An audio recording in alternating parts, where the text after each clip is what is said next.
My name is Arthur Peneligon. This recording is for the town archive.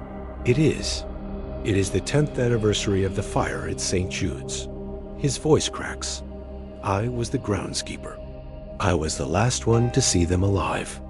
The boys, the choir. They were rehearsing for the All Hallows Eve service. The choir master, Mr. Abernathy, he was so proud of them. I remember the sound. Their voices were like angels, filling that old stone church right up to the rafters. I had just stepped out to lock the main gate when I smelled the smoke. The wiring, it was old. It happened so fast. By the time the fire brigade arrived, there was nothing left but the stone walls and the silence. Everyone remembers the fire, but what I remember, what I will hear until my dying day, was the moment right before the roof collapsed. The moment that beautiful singing just stopped. My job is to capture ghosts, not the spooky kind, the acoustic kind. I'm a sound engineer, and I specialize in creating impulse responses, the unique sonic fingerprint of a space. My client, a high-end audio software company, wanted the acoustics of the old St. Jude's Church before it was demolished. The place was a ruin, a stone skeleton that had been abandoned since a fire nearly a century ago. It was perfect. The quiet was absolute, a perfect canvas for my work. I set up my gear in the center of the nave. My laptop, my high-sensitivity microphones, my reference speakers. My job was to record the way sound lived and died in this space. I was there to capture an echo. I had no idea that the echo in this church was far older and far more tragic than any sound I could ever produce. The first test is always a baseline reading, recording the silence. But the silence in St. Jude's was wrong. It wasn't just quiet. It was a dead, sound-absorbent vacuum. My decibel meter was giving impossible readings, lower than an anechoic chamber. It was like the stones themselves were actively swallowing sound. I ran a diagnostic sweep, a loud, sharp sine wave chirp that should have echoed for seconds in a space this large. It just vanished. No reverb, no decay, just the chirp, and then a heavy, oppressive nothing. It was acoustically impossible. As I stared at the flat line on my audio software, a wave of intense, inexplicable sadness washed over me. It felt like the air itself was grieving. I couldn't explain it, but I felt a profound sense of loss, a silence that was not empty, but was filled with an unheard scream. I tried to shake off the feeling, attributing it to the building's strange properties. I started walking the perimeter, setting up my secondary microphones. As I moved past the old, charred wooden pews, I saw them out of the corner of my eye. A flicker of movement. I turned, my heart leaping into my throat. There, sitting in the front few rows, were the faint, shimmering outlines of children. A dozen of them.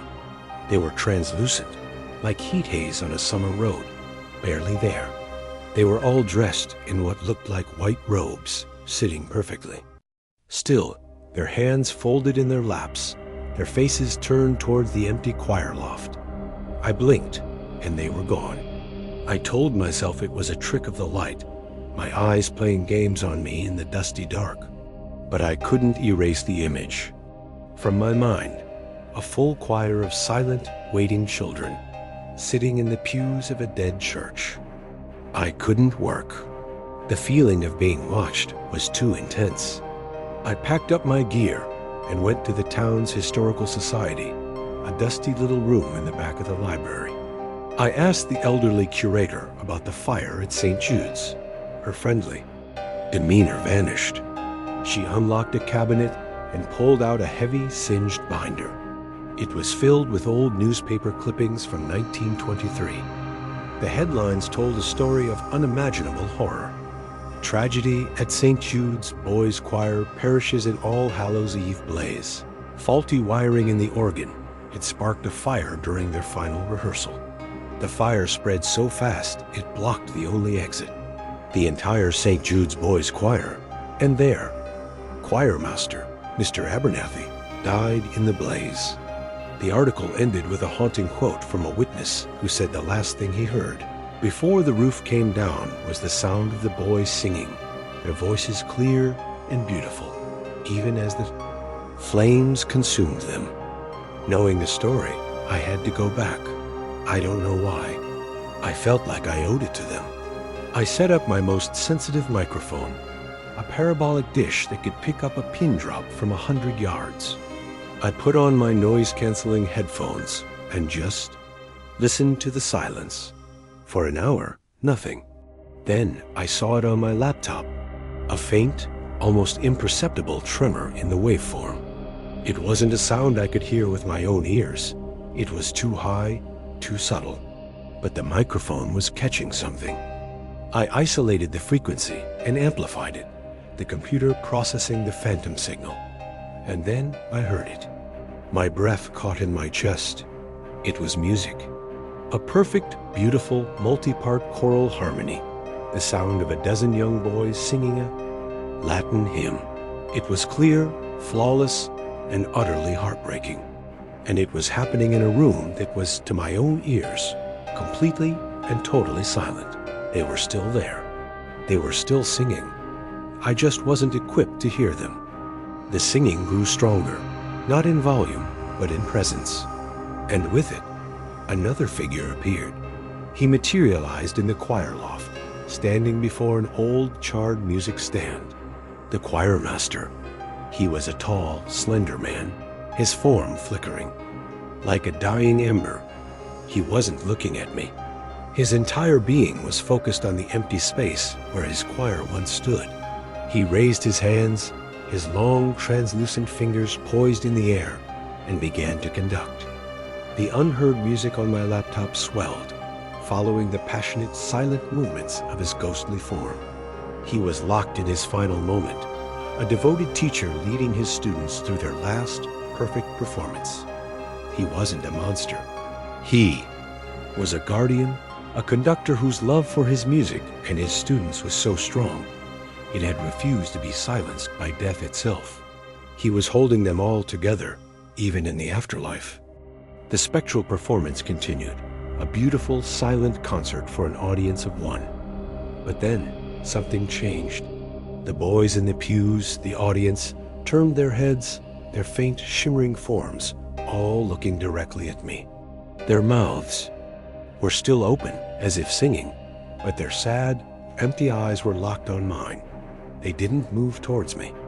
They didn't threaten me. They just stared. A silent, unified, desperate plea. Then, one of the boys, the smallest one, raised a trembling, translucent hand and pointed. He wasn't pointing at me. He was pointing towards the side of the altar, at a section of the stone wall that was clearly newer than the rest. A section that had been bricked up after the fire. They weren't just reenacting their final moments. They were trying to show me something. Something that had been buried in the ashes with them. I found a sledgehammer in my truck. My hands shook as I struck the first blow against the bricked-up wall. Behind the new bricks was the original, fire-scorched stone of the old vestry, tucked away in a small, hollowed-out space behind a loose. Stone was a small, metal, fireproof box. Inside, there was a letter, the paper yellowed, but the ink still clear, and a single final piece of sheet music. The letter was from the choir master, Abernathy, addressed to the bishop, dated the day before the fire. He was begging for funds to replace the church's faulty wiring, calling it a death trap. He wrote, "I fear for the safety of my boys every time we practice." And at the bottom, a note scrawled by the bishop. "Funds are unavailable at this time.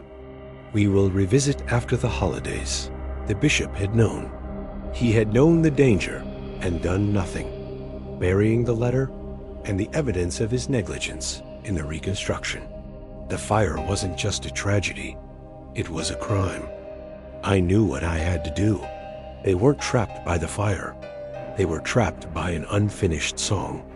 The sheet music in the box was the final page of the hymn they were rehearsing, the part of the performance they never reached. I walked to the choir loft and gently placed the brittle, yellowed sheet music on the charred music stand in front of the spectral choir master.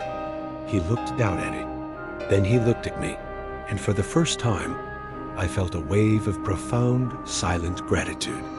He raised his hands, and the ghostly choir appeared before him, not as faint outlines, but as solid and real as you or I. And then, for the first and only time, I heard them with my own ears. Their voices filled the church, a sound so pure and beautiful it was painful. They sang the final verse, a soaring, triumphant crescendo that washed away a century of silence and sorrow. It was the sound of angels, finally finishing their song.